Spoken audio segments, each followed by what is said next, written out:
What's up, guys? Wanted to make a quick video for the Phase 2 people. So, I've had a few people ask me about, like they're confused on the math. And like Matt talked about at orientation, the big thing is going to be, I'm going to give you kind of a cheat way to do it. Now, again, you're still going to need to do some planning, but the big thing is to make sure that you're close. So, this is the easiest way to do it. Okay, is let's say, let's just do chicken, right? So let's say my protein is chicken, my fat is avocado. Okay, let's just say that for instance. Okay, my carbs, who cares? Sweet potato. I don't know how to spell. I think it's that. I don't know. No, definitely not. All right, so now all you have to do is, so let's just do, let's say it's 2400, let's say avocado is 1200, and let's say sweet potato is,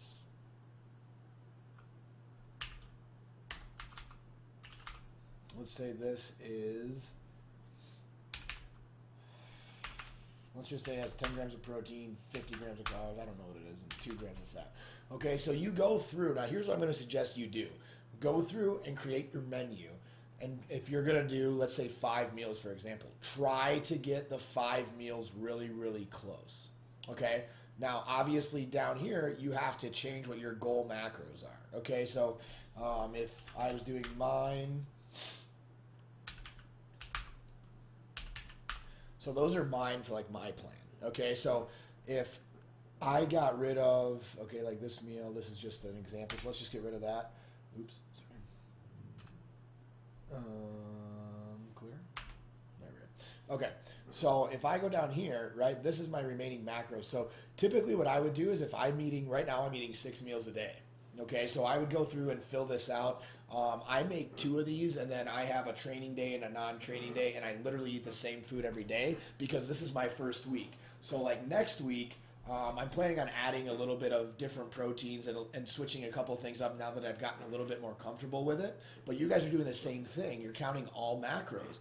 So here's what I would suggest is go through, and if you're going to do 4 meals, 5 meals, or 6 meals, take 1 meal less, okay, so 1 meal less, and leave it as your last meal of the day, and then make that meal a shake with pretty much you can do like PB squared, you could do peanut butter, you could do almond milk, you could do, whatever's easy to put into your shake, okay? And then make your last meal of the day a shake, like kind of like a super shake. So put your carbs, your protein, and your remaining fat into your shake. Now, the reason I say this is because it's super easy to do your last macro. So like for me, for instance, today, my last meal, I have 31 grams of protein, I have 26 grams of carbs, and I have 3 grams of fat. So I have to figure out how to get that, but that's all I have left right at the end of the day. So the big thing is make sure that if you're measuring stuff out, it comes out perfectly. But the issue is going to be is that last meal should, if you make it a shake and you make it whatever's left over, it's super easy to be dead on your macros that way. The problem that a lot of people are having is as they do math, okay, they get to the end and they're like, oh crap, I'm over in this, so they take it away from somewhere, but that food also has indirect macros that then screws up their other numbers. So what I always tell people to do is get kind of close on your remaining macros, and then all you have to do is make a shake to finish it off.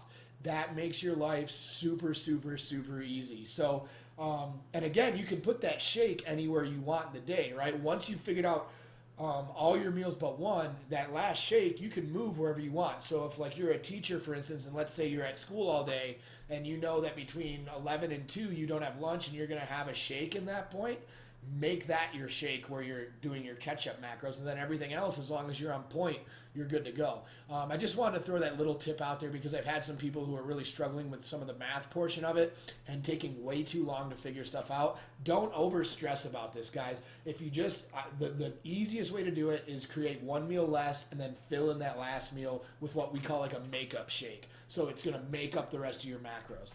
Do that and let me know if you have any other questions.